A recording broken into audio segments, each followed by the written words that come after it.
Buenos días, estamos aquí con el doctor Sebastián Brau, un referente en lo que es temas de Industria 4.0. Eh, sobre esta entrevista es para el propósito de la tesis con grado de maestría en temas de educación con acentuación tecnológica para la temática de Industria 4.0 como una estrategia educativa para México. Pues muchas gracias, doctor, por haber aceptado esta invitación. No sé si Un podemos gusto. empezar un poco por que nos platique un poco sobre usted, su nombre, dónde ha nacido, su profesión y una semblanza acerca de cuál es su formación para el registro. Bueno, Sebastián José Brau, soy ingeniero de software, robótica e inteligencia artificial, es mi especialidad.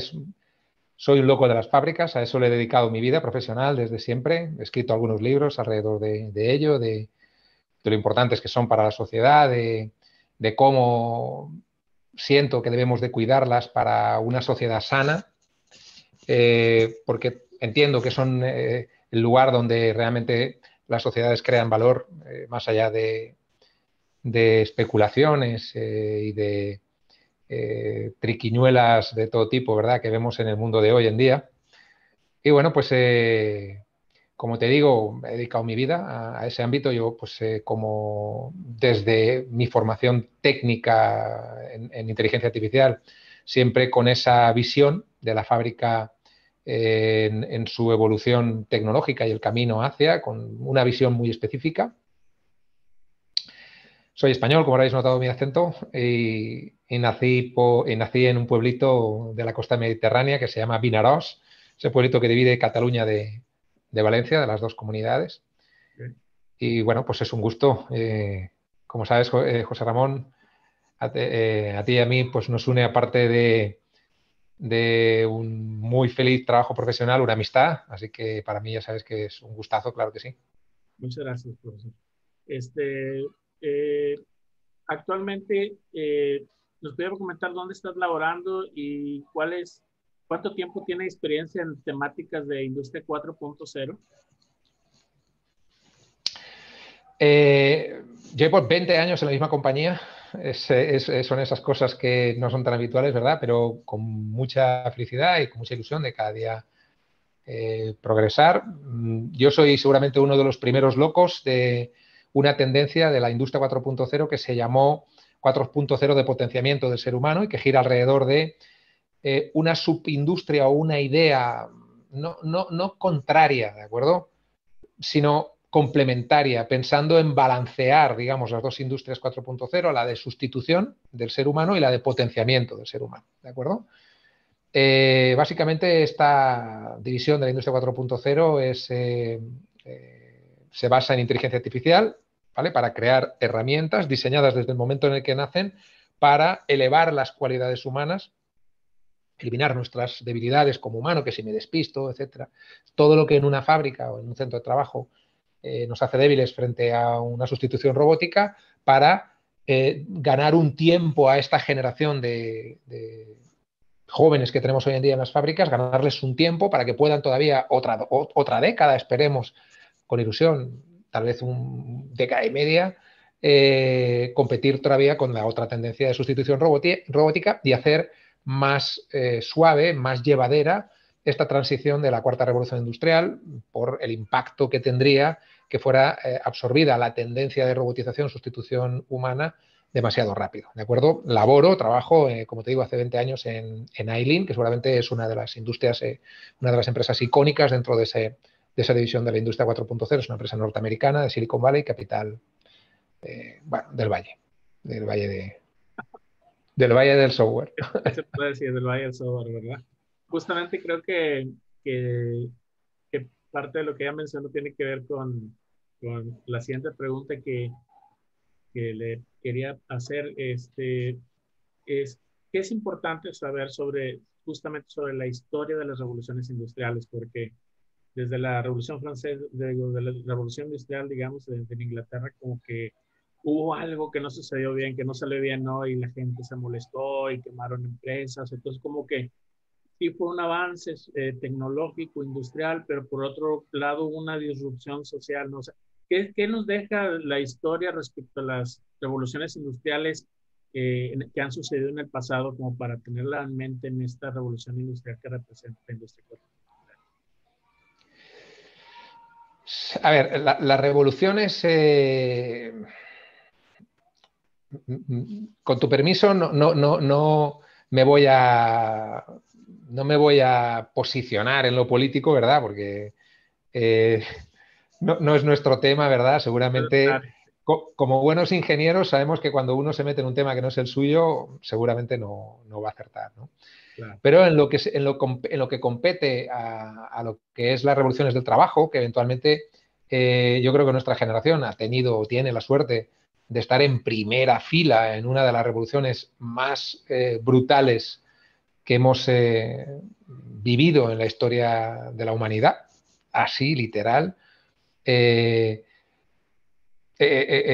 que, bueno, básicamente hay algunas cosas, sobre todo la gente que tenemos canas ya en esta generación, que tenemos un poco la obligación, yo te diría, moral, de sin dramas, sin buenos ni malos, o sea, de una manera adulta y de una manera coherente, ¿verdad? Porque se escucha mucho discurso alocado, ¿verdad?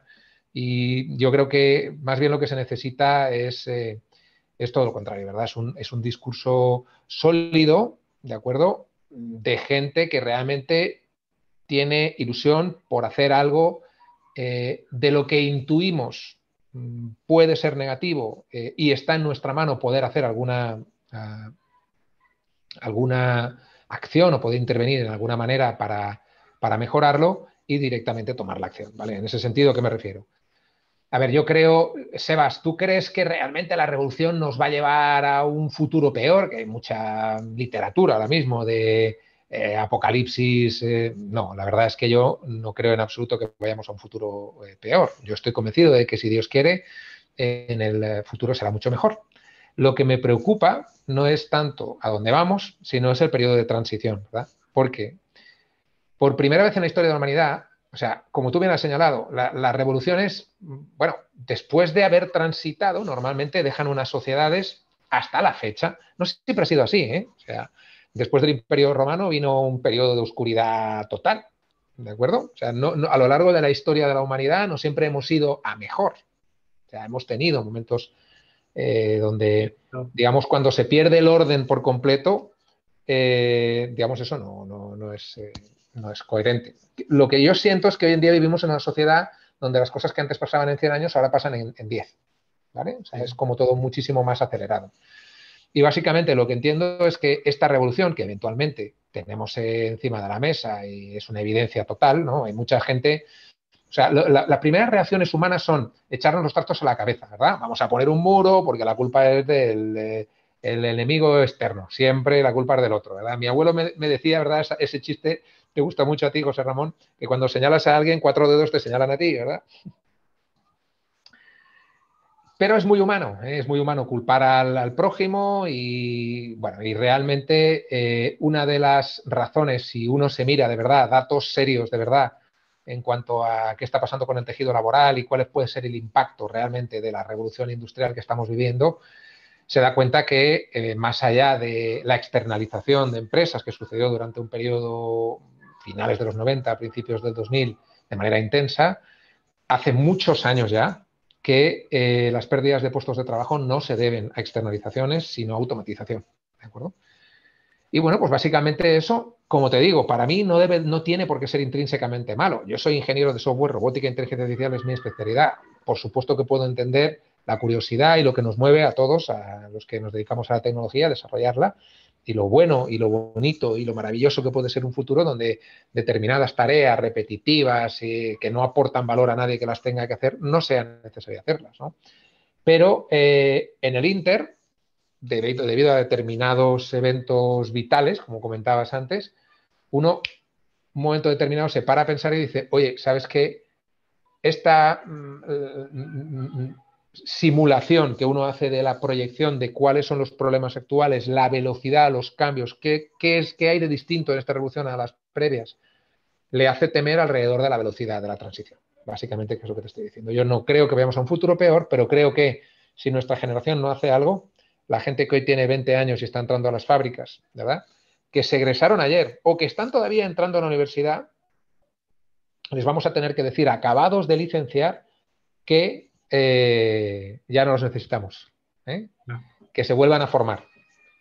Y te van a decir que si estás loco, ¿verdad? O sea, nosotros, sabes que yo tengo un origen humilde, ¿verdad? No vengo de ninguna cuna de oro. A nuestros padres les costó que nosotros estudiáramos. Si nos lo hubieran dicho, no nos resulta extraño ni difícil de entender que eso puede generar una frustración de tamaño elefantiásico. No ha pasado jamás en la historia de la humanidad, ¿vale? En mi humilde punto de vista, lo que yo he podido leer alrededor de las anteriores revoluciones industriales, se produjeron, generaron tensiones, pero ninguna duró menos de una generación, ¿vale? O sea, yo tengo una empresa de caballerías, ¿verdad? Hierro caballos, etcétera, etcétera. Bueno, todo eso, cuando yo me hago viejito, la empresa ya no podría subsistir porque eso ha transitado, pero no se quedó a mitad. Eso por primera vez en la historia creo que le va a pasar a esta generación si nosotros no hacemos algo. Por eso es que yo soy un militante, ¿verdad? Y abogo por esa parte de la 4.0. Cuidado, sabiendo que una fábrica es un lugar donde competimos, ¿vale? Donde no se puede ir con ideas naif ni con tontadas, ¿de acuerdo? Y donde la propuesta tiene que ser que con esa tecnología, potenciando al ser humano de esa tecnología, el humano pueda competir con el robot y no sea sustituido porque se lo gana. ¿Sí me explico? Yeah. Y en mi humilde opinión esa es la única manera, ¿no? Y la única manera de poder poner esa tecnología en la mesa es poniendo el foco en ello, y diseñándola así desde el primer momento. De hecho, creo que ya contestó un par de las preguntas que tenía por aquí para más adelante. Voy a mencionarlas de todas maneras para ir siguiendo el script, pero creo que ya tocó los puntos importantes. Y la siguiente pregunta es de manera general, porque esta es la temática, ¿no? Hasta ahorita que quería llevarlo a que me platicara un poco de la industria y todo, y de de las revoluciones que han sucedido antes y las preocupaciones que suceden en estas revoluciones. Para hacerle justo la pregunta ahorita, en sus propias palabras, doctor, ¿cómo definiría usted lo que es la industria 4.0 en este momento? O sea, para una persona que no lo entiende, ¿qué es la industria 4.0 de una manera muy sencilla? Bueno, la industria 4.0 es como definimos una transición. O sea, en este momento hay una cantidad de cambios enormes, sociales, económicos, tecnológicos, que, como te decía antes, debidos a la brutal aceleración que básicamente le dota la tecnología que lo alimenta, genera un auténtico maremoto de cambios. Para resumir, es como que el mundo del software os hemos contagiado esa enfermedad, ¿verdad? Nosotros la tenemos desde hace muchos años. Sí. Es básicamente la tenemos desde siempre, ¿de acuerdo? Cuando tenemos una nueva tecnología, en 6 meses todo el sector está patas arriba, ¿de acuerdo? Y cuando es disruptiva, todo ya es viejo y ahora tiene que ser, ¿vale? Y bueno, pues básicamente lo que hemos hecho ha sido contagiar ese problema endémico que tenemos en el mundo del software a todo el planeta, ¿de acuerdo? En el momento en el que la inteligencia artificial, desde mi humilde punto de vista, permea y llega a ese punto del mundo industrial, está madura para llegar al mundo industrial, esa misma cualidad líquida que tiene el software, que saca la versión y mañana está instalada en todas partes y hoy tenemos WhatsApp y mañana nadie tiene y en 6 meses lo tiene todo el mundo, pues bueno, pues básicamente está infectando, ¿de acuerdo?, el mundo industrial, que históricamente ha sido un mundo reñido con esa manera de cambiar, ¿de acuerdo? Ha sido siempre un mundo muy conservador, con cambios muy pautados, y bueno, pues lógicamente eso, por suerte o por desgracia, está llevando ya a muchas compañías a tener problemas graves en su supervivencia, ¿de acuerdo? Y bueno, pues básicamente no tiene buena pinta, ¿de acuerdo? A corto plazo si no le ponemos una solución. Ok. Eh, Tanto una persona quiere que hagamos una pequeña pausa. Sí, sí, si quieres cortamos un...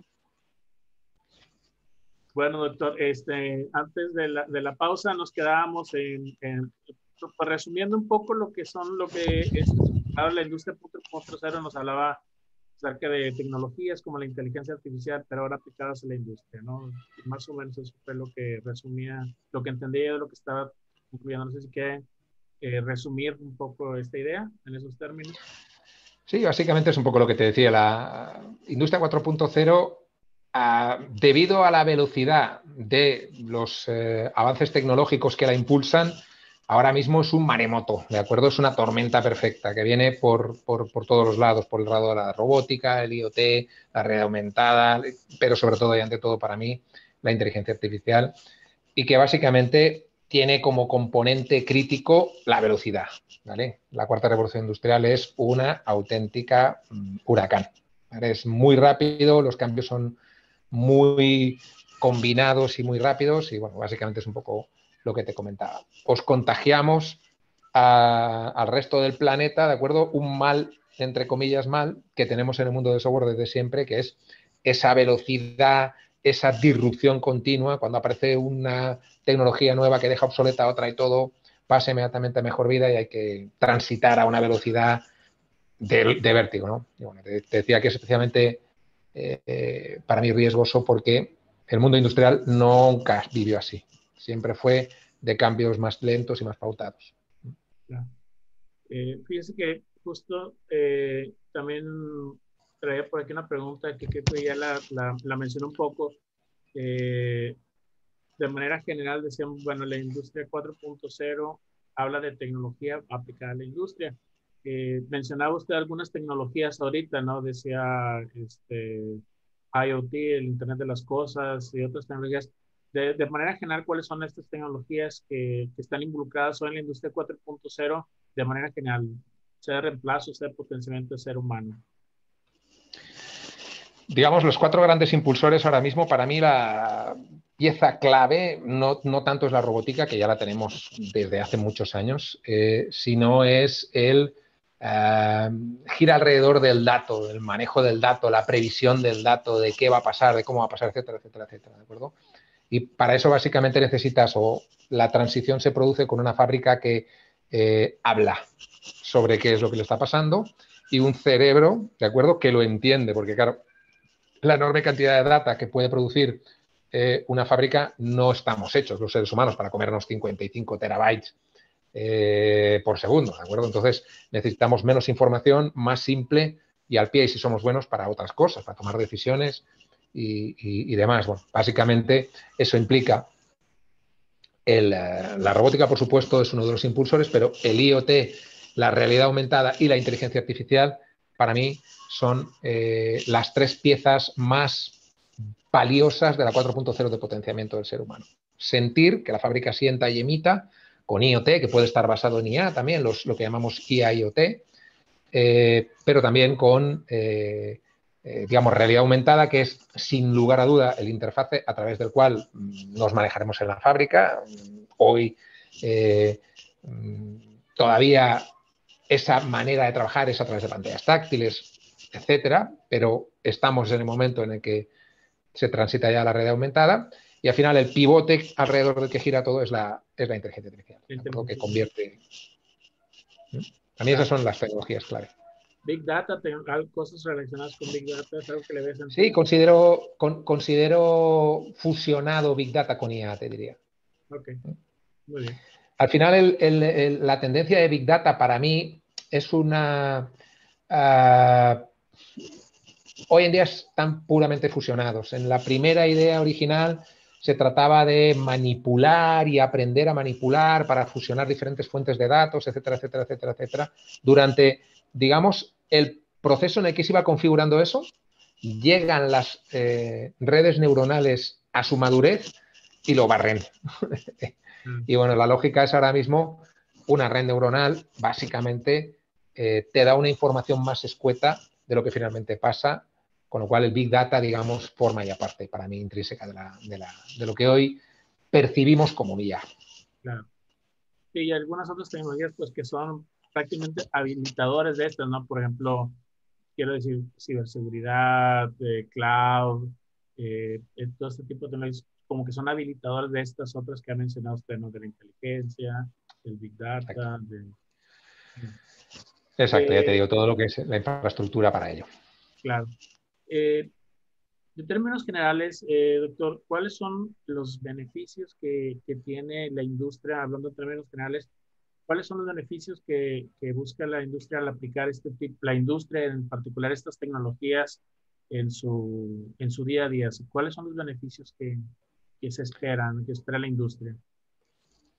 Vale. A ver, uno, creo que te voy a hacer dos distinciones. ¿Cuáles son los objetivos que debemos de perseguir, ¿de acuerdo? Y cuál es el camino para llegar a ellos, ¿vale? Los objetivos que debemos de perseguir es una sociedad más justa, más limpia, más equitativa, más verde, más todo eso, ¿verdad? Que ya sabemos. Pero es que el problema, y yo te hablo de una fábrica, no de un país, ¿eh? Pues ya te digo, insisto, no soy político ni entiendo. Pero en una fábrica, si quieres conseguir aquellos ideales tan maravillosos, tienes que batirte el cobre abajo, ¿de acuerdo? Tienes que conseguir ser suficientemente productivo para entonces poder hacer ese extra mile y usar energía limpia y habilitarte a poder competir con esa, digamos, manera, con esa marcha, ¿no? Con ese manera de hacerlo, ¿vale? Por eso el objetivo último es esa elevada sociedad a la que queremos transitar, pero digamos, los steps para alcanzarlos, para mí, pasan por mejorar la productividad, ¿vale? Ser muchísimo más eficaces. Claro. Okay. Ser más eficiente, ser Básicamente, más productivo. exacto, eliminando mudas, no eliminando nada valioso, eliminando cosas que no son necesarias, mejorando los procesos productivos, eliminando desperdicios por 1000 razones, ¿de acuerdo? También ecológicas, etcétera, etcétera, etcétera. ¿Vale? Entonces, el objetivo último, o sea, ¿por qué te lo señalo? Porque muchas veces cuando uno se pone directamente a hablar de productividad y nosotros que somos unos locos de eso, nos metemos sumergidos ahí, uno puede pensar, no, a estos tíos solo les interesa rendir en la fábrica. No es cierto. ¿Vale? Lo único que pasa es que tienes ya demasiados años. Y sabes perfectamente que para conseguir aquello más elevado hay que trabajar abajo. Entonces, bueno, espero que te valga como respuesta. El objetivo último es uno, muy bonito y queda fantástico. Todos los lunes por la mañana es otro. Okay. Sí, sí, me queda claro. O sea, hay un tema, hay un objetivo aspiracional, ¿no? Digamos, como sociedad, como individuo al que tenemos que habilitar, llegar, pero no, si no nos habilitamos siendo más eficientes y más productivos, pues nos podemos aspirar a algo más idealista, ¿no? Eh, Eso es. y esto me lleva a la siguiente pregunta, doctor. ¿Cuáles son los retos o cuáles son los aspectos que tiene que considerar una empresa o una sociedad o un país al momento de enfrentar la decisión de entrar a Industria 4.0? Ya lo mencionaba usted hace rato, ¿no? Hay un tema importante social que hay que considerar porque todas las disrupciones causan algunos choques sociales. En este caso, ¿cuáles son las cosas que debemos parar antena como sociedad, como país, como empresa, ¿no? Que tenemos que tener considerado al momento de transitar hacia la industria 4.0 y abordar todas estas tecnologías y estar convencidos de aumentar de primera instancia la productividad y la ganancia. Pero ¿cuáles son las cosas de los aspectos que tendríamos que considerar de abordar este camino? Es una gran pregunta, José, porque fíjate, siento que, digamos, hay mucha información al respecto de los objetivos elevados de los que te hablaba antes, ¿vale? Nuestra sociedad, nuestro mundo debe de ser así, ¿verdad? La Europa o el México o los Estados Unidos del 2030 va a ser así, va a ser así, va a ser así.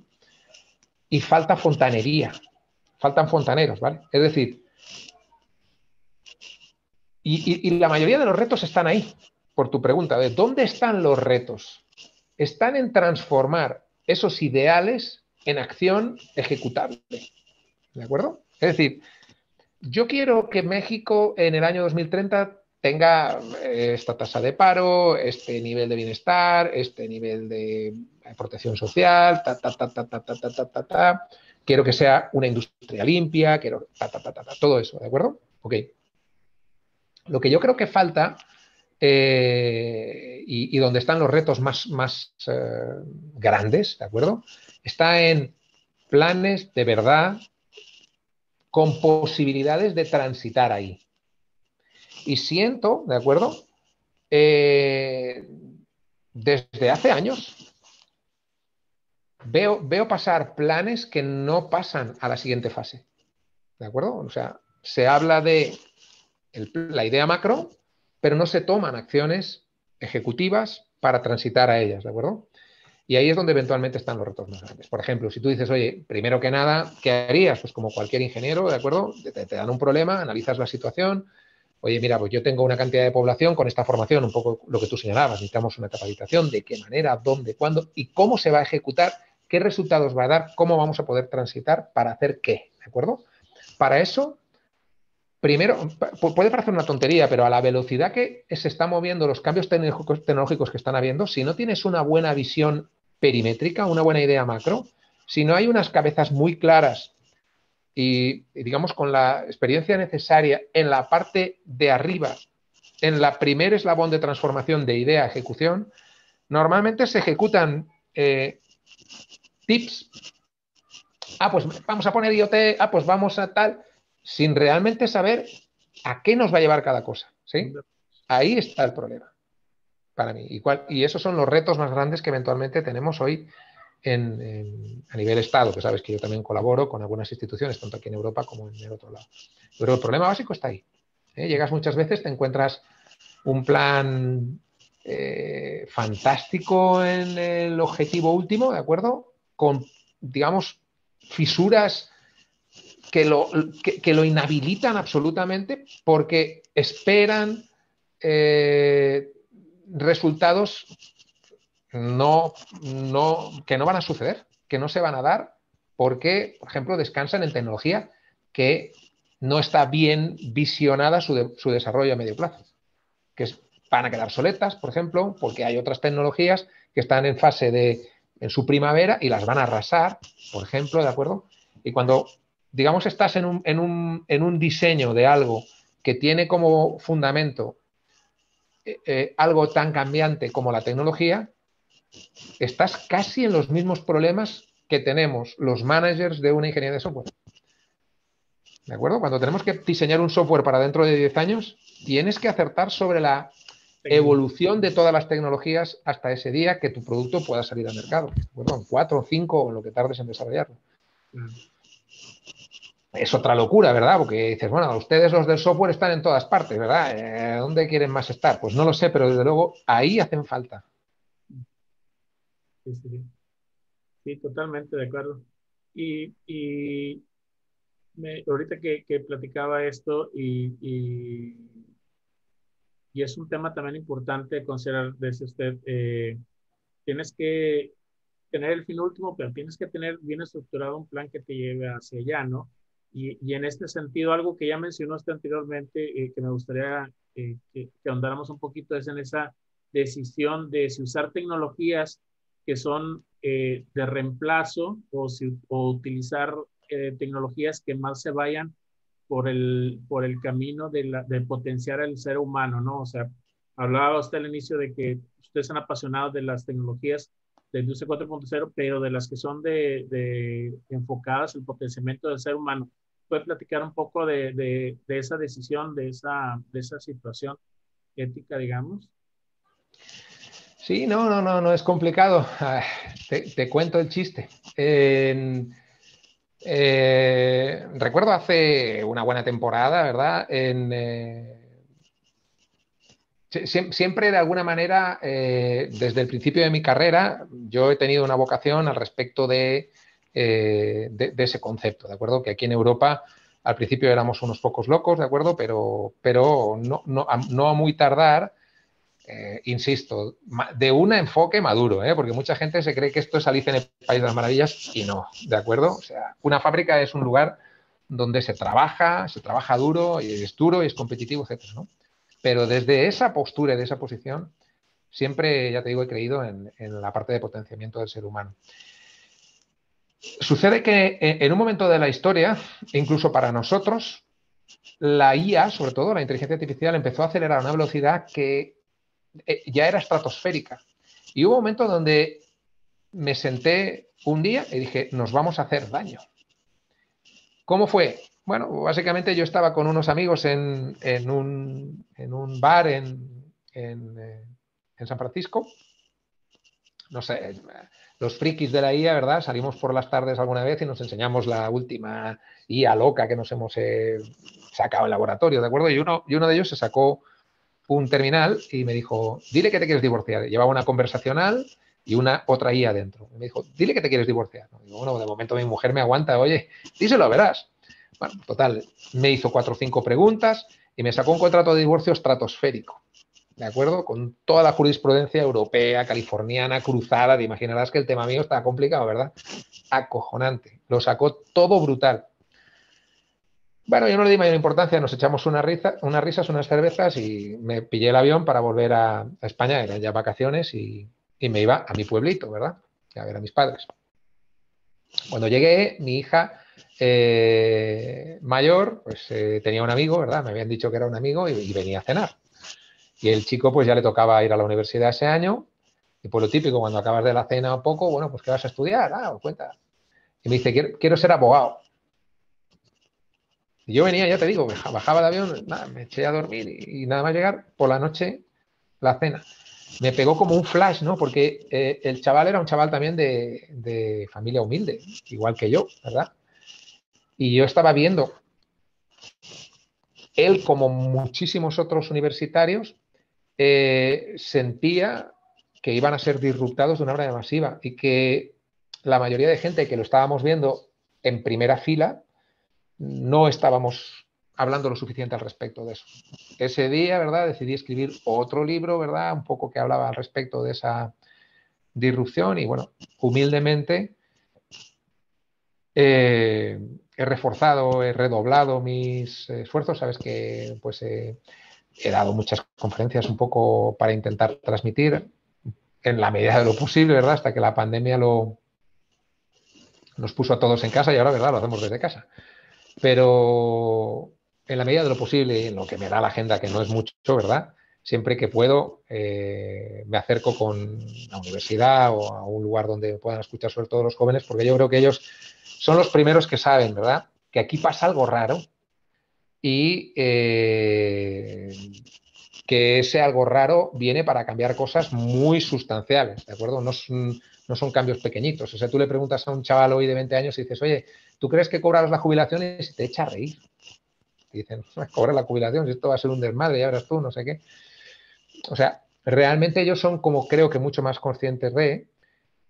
Y bueno, pues siempre te digo, he sido un activista de esta tendencia, e incluso ahí dentro eh, vimos con sorpresa que aquello iba finalmente a ser mucho más rápido de lo que nos había decantado ya en su día, pensando que vendría a otra velocidad, a dedicarnos a ello, ¿verdad? Con lo cual, pues sí, la verdad es que la gente que tenemos una cierta edad, mal se tendría que dar para que no hubiera una transición mínimamente en lo laboral, ¿de acuerdo?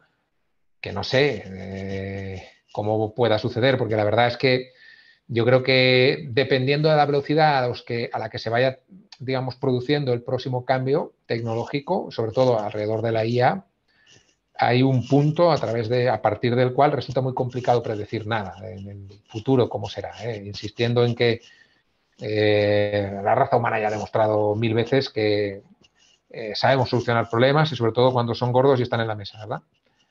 Y estoy convencido que esta vez también sucederá, pero lo que yo siento es eso, es que ahora mismo Bueno, ese fue mi aha moment y la razón básica por la que creo que ahora es más importante, más imprescindible que nunca, ¿no? Sobre todo por la gente joven, también trabajando la gente que se dedica a la formación en las universidades. Yo tengo un gran respeto y una gran admiración por ellos, ¿verdad? En toda la formación, tanto institutos, universidades, colegios, etcétera, creo que son un factor súper importante y debemos de asegurarnos que tengan la información necesaria también para que tomen acción, ¿verdad? Porque tampoco yo no sé ni sabría decirte con detalle cómo deben de modificarse los planes de estudio o hasta qué punto, pero parece lógico pensar que meterse un código penal así de gordo dentro de la cabeza para saberse todos los articulitos cada día es menos útil, ¿no? Claro, sí, sí, sí, absolutamente.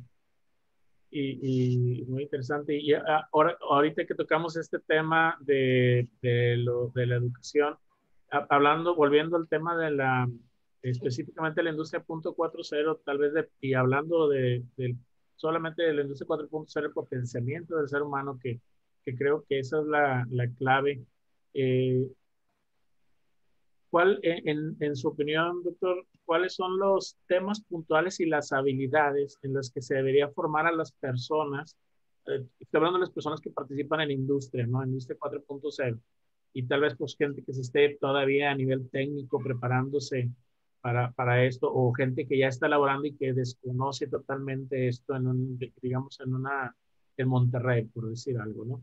¿Cuáles son las temáticas y el conjunto de habilidades en los que sería bueno ir capacitando un poco a las personas desde su perspectiva, con la experiencia que tiene ahorita? Si hiciéramos una lista ahorita, mira, de conocimientos la gente debería conocer un poco de esto, y habilidades debería desarrollar esta habilidad, porque creo que son importantes si queremos ir preparando poco a poco una sociedad o un grupo de gente que le entre a la industria 4.0. A ver, hay para mí 3 inteligencias artificiales. Es muy importante, parece una chorrada, ¿no? Pero es muy importante que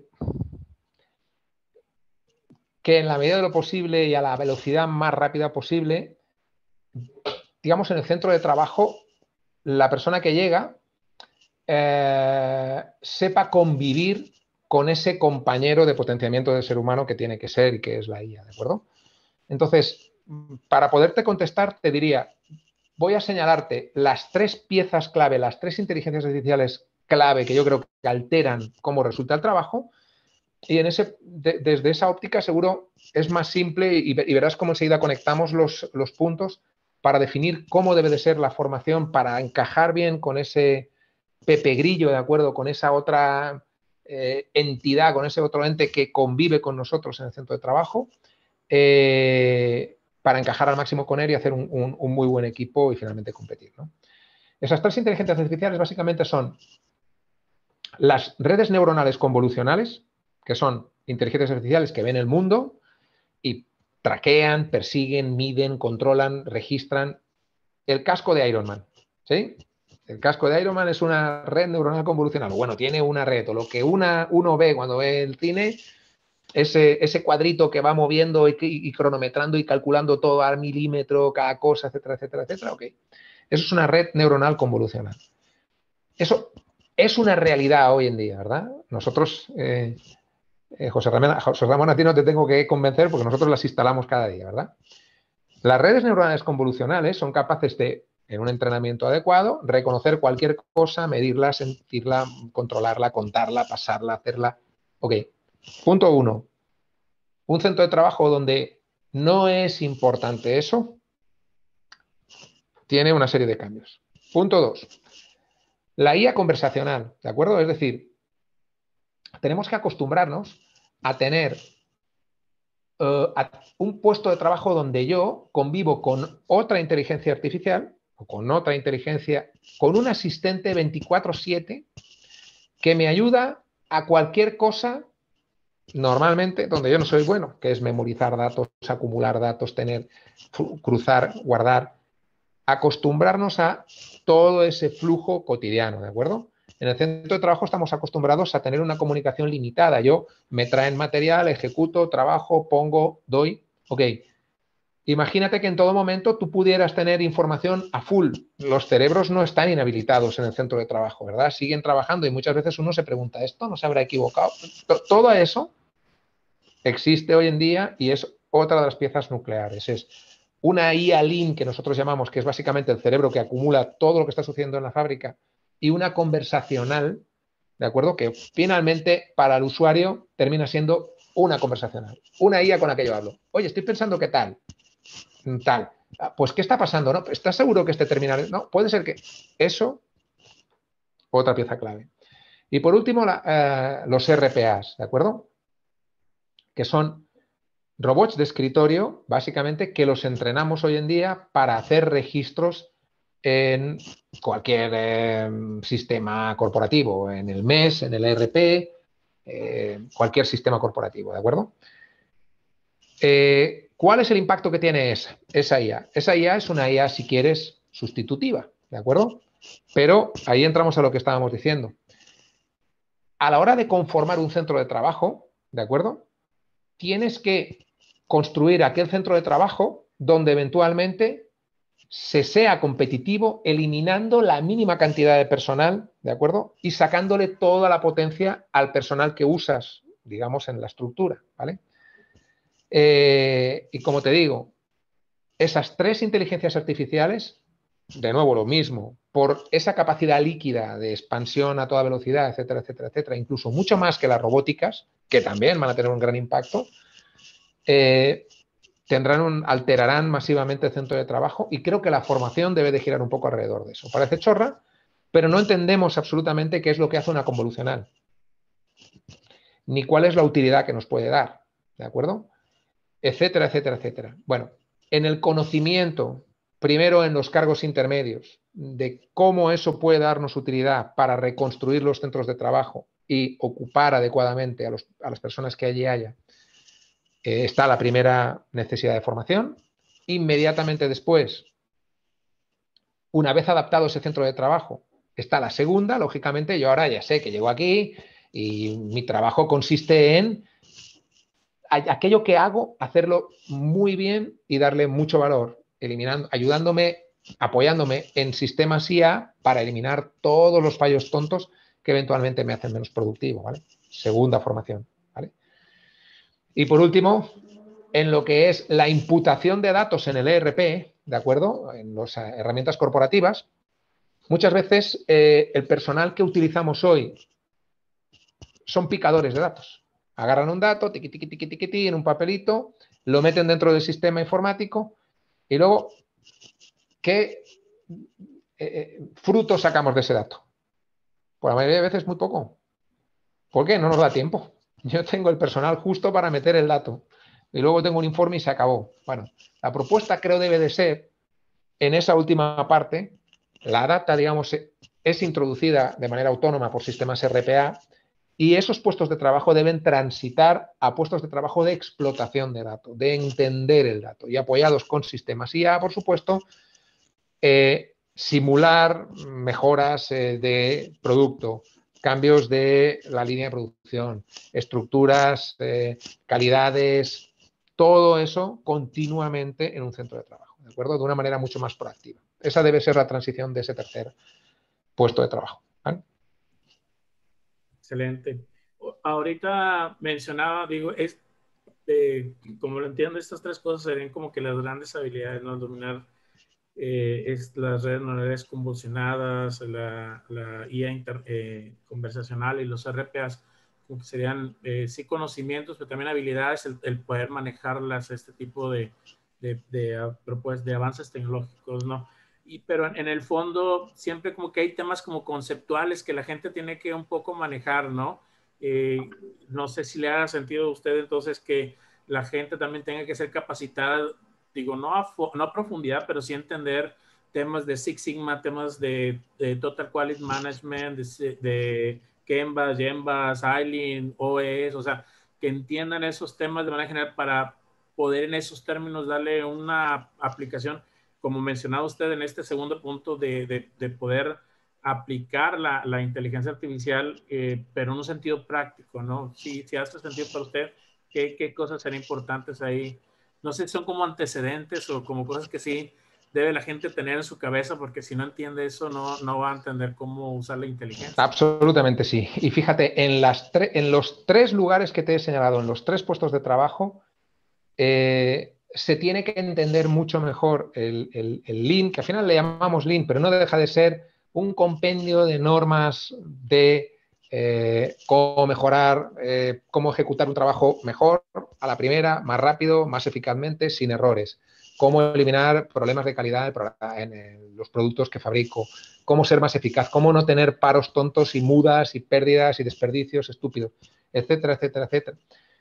Todo eso, cuando tú realmente tienes el trabajo sin valor, como picar datos en un ordenador, totalmente fuera, es donde tienes que tener absolutamente la cabeza. En el tercer puesto de trabajo, donde eventualmente debíamos de explotar los datos de verdad y hacer simulaciones, reflexiones, pensar y trabajar alrededor de ello, qué duda cabe que el Six Sigma y el conocimiento de Lean es la clave, ¿de acuerdo? Porque si no, pues construiría sistemas que no serían óptimos estructuralmente en la planta, ¿de acuerdo? En el primero que te comentaba, el cargo intermedio que eventualmente tiene que diseñar, o el cargo manager, ¿de acuerdo? Que tiene que diseñar cómo es el centro de trabajo, la celda o un trabajito específico en todo el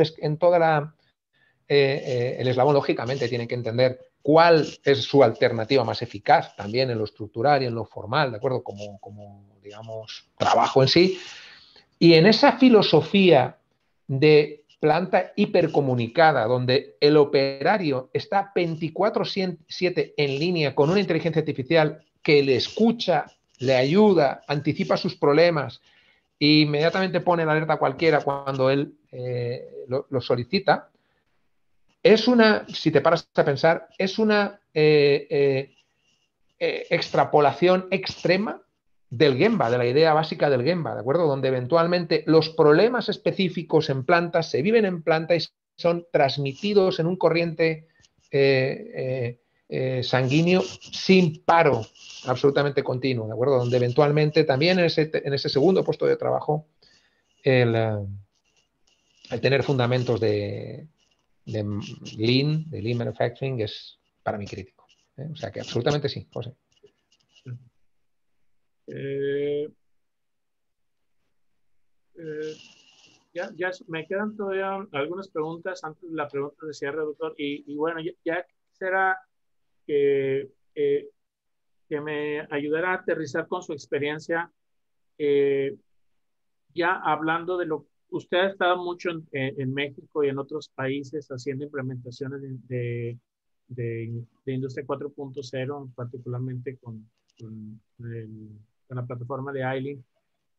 Pues se ha enfrentado mucho al tema de tener que formar o de capacitar a las personas en planta, pues tanto a los niveles ejecutivos, a los niveles gerenciales y luego a las personas técnicas.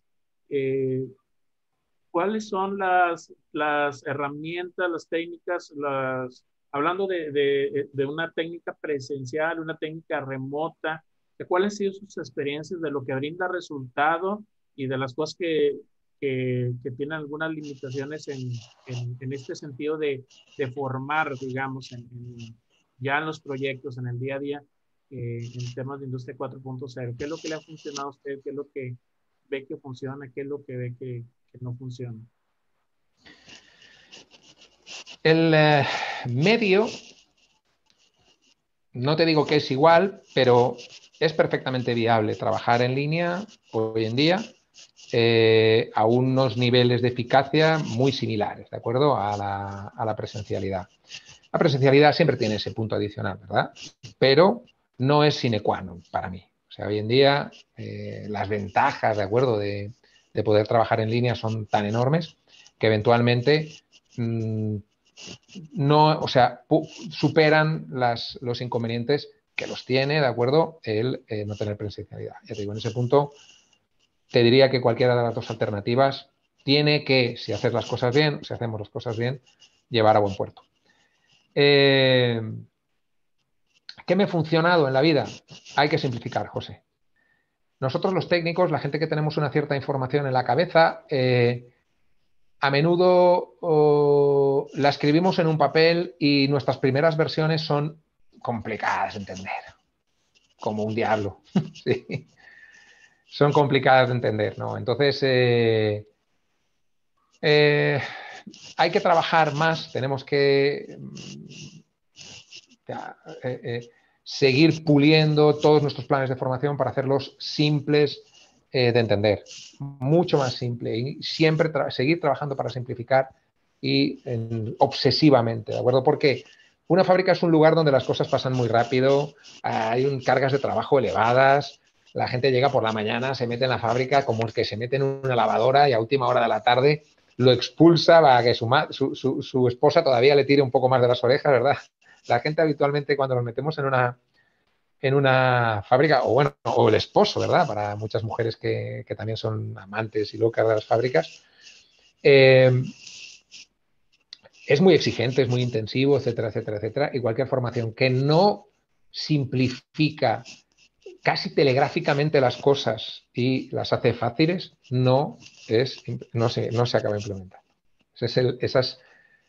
Si solo te pudiera decir una cosa, es la más importante de todos. Y es viable, ¿eh? O sea, se puede plantear, pero hay que ponerse en la piel de alguien que está subiendo el Everest, ¿de acuerdo? Y en ese escenario, ¿qué le explicas? Que lo necesita, ¿verdad?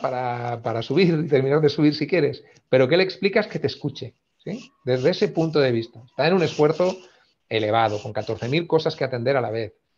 Y en el pequeño intervalo de tiempo que te cede, tienes que ser muy asertivo y hay que ir a clavo. Entonces, en definitiva, por lo que entiendo, hay que ser muy sencillo en el mensaje, muy al clavo, como dices, o sea, sencillo y al clavo, y se puede combinar tanto lo presencial como lo remoto, y obviamente la capacitación remota se puede utilizar, se lo ha utilizado y ha dado buenos resultados y tiene pues sus ventajas, ¿no? Sobre lo presencial, porque hoy usted puede capacitar a una persona en Colombia, una en México, unas personas en Monterrey sin moverse de su lugar, digamos, ¿no?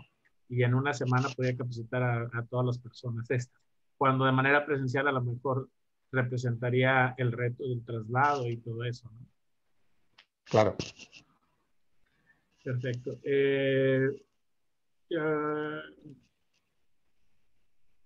¿Alguna técnica especial didáctica que usted diga, mira, funciona mucho en México en esta situación, le agrada mucho, nos ha sido muy fácil de comunicar alguna recomendación de lo que ha enfrentado usted en los temas de formación, ustedes de equipo, ¿verdad? Porque obviamente eso es algo que han hecho y que pues, a lo mejor le reporto, no, ahí tenemos esta situación y la hemos resuelto de esta manera.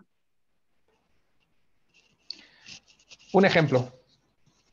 Lo más sencillo para transmitir cosas complicadas que a menudo nos toca es un ejemplo. En México, y te diría que en cualquier parte, ¿verdad? Sí. Es básicamente una especie de... Aquello de una imagen vale más que 1000 palabras, ¿verdad? Bueno, pues llevado a su última expresión, ¿no? Donde no es solo una imagen, sino es un compendio, un ejemplo completo. Muy bien. Pues bueno, básicamente esto es todo, doctor, lo que cubría la entrevista. Al final, pues, algunos puntos de cierre, como ya para concluir la entrevista, es ¿qué recomendaciones haría usted en términos de formar a las generaciones o a grupos de personas en Industria 4.0? ¿Cuáles serían así sus recomendaciones de manera general? Para si lo estuviera escuchando ahorita institutos que tienen el objetivo de hacer este tipo de formación y pudieran escuchar esta respuesta de usted, ¿qué consejo le daría a estas instituciones para que lo consideraran al momento de diseñar un plan de formación en Industria 4.0? Si solo pudiera decirles una cosa, es que se dibujen dentro de 5 años. Ok. Y dentro de 10, ¿de acuerdo? ¿Qué es lo que podrían o dónde les gustaría alcanzar? Incluso que se dibujen rayas de nivel freático, ¿no? Si no llego aquí, estoy fuera. ¿Sí? Si no alcanzo esto, estoy fuera. Es sencillo hoy en día, con las tendencias que vienen y a la velocidad que vienen, incluso algunos competidores que han agarrado de primeras este tipo de trenes y cómo se están moviendo y demás, resulta relativamente fácil marcar esos niveles, ¿no? Y les diría que cuando tengan esas fechas marcadas, intenten hacer ingeniería inversa de cuándo debieron arrancar el proyecto de Industria 4.0 para que sus corporaciones en esa fecha tengan alguna posibilidad de alcanzar ese nivel que pretenden. Verán que están muy retrasados. Verán que Sí, tenemos que no, ser a nivel cuidadosos. mundo nos pasa. Nos pasa a nivel mundo y eso termina produciendo concentración insana en todos los sectores. ¿Sí?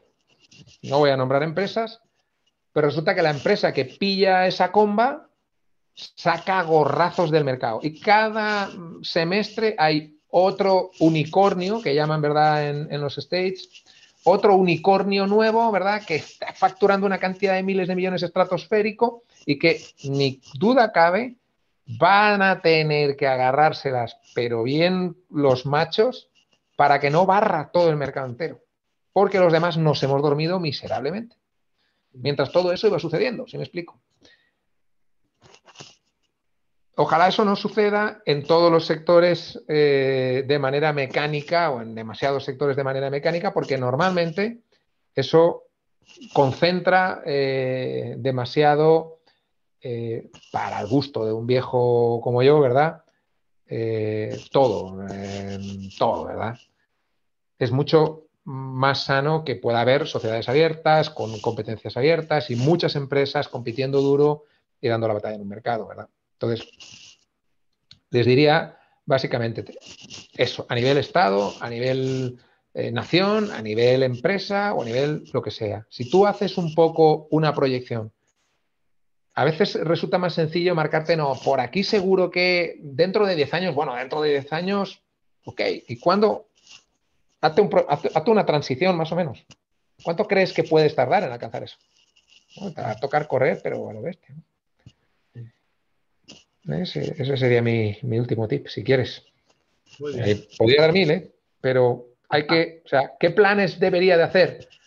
Mira, si haces un plan mal, al menos lo habrás intentado, Sí. pero no te estés quieto, ¿verdad? Porque, o sea, a ver, no es que estoy recomendando hacerlo mal, ¿no? Por supuesto que es importante tomar buenas decisiones, sobre todo en los pilares del edificio, ¿vale? Pero que se asesoren bien, pero una vez estén bien asesorados, no pueden esperar, tienen que ir directos. Sí, la otra pregunta tiene que ver justamente con cuáles son los errores que se deben evitar. Y pues esta última parte lo responde, ¿no? O sea, hay que asesorarnos bien y hay que iniciar el plan de acción lo más rápido posible, porque si no, creo que vamos a estar en un problema como sociedad, ¿no? Para generalizar si son empresas, si son ciudades o países o lo que sea. Y ya por último, doctor, no sé, dejarle el micrófono abierto para alguna idea, algún tema importante para concluir esta charla que crea que sea importante, que no haya tocado en las preguntas anteriores y que de alguna manera le haga sentido compartirnos. Es suyo el micrófono.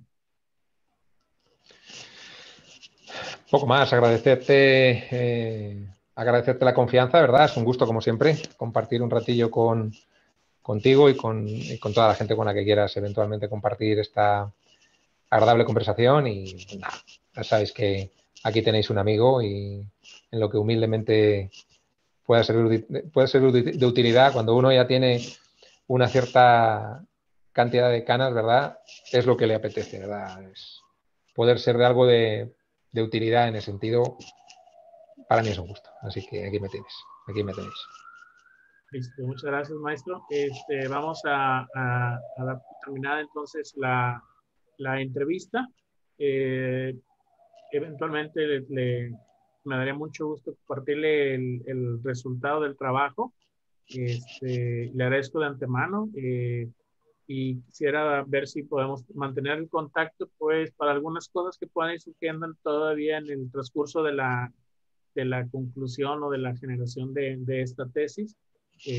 Molestarlo para tocar con usted sobre algunos temas y pues me va a dar mucho gusto volver a platicar con usted cuando pueda echarse la vuelta por acá y acá estaremos todavía.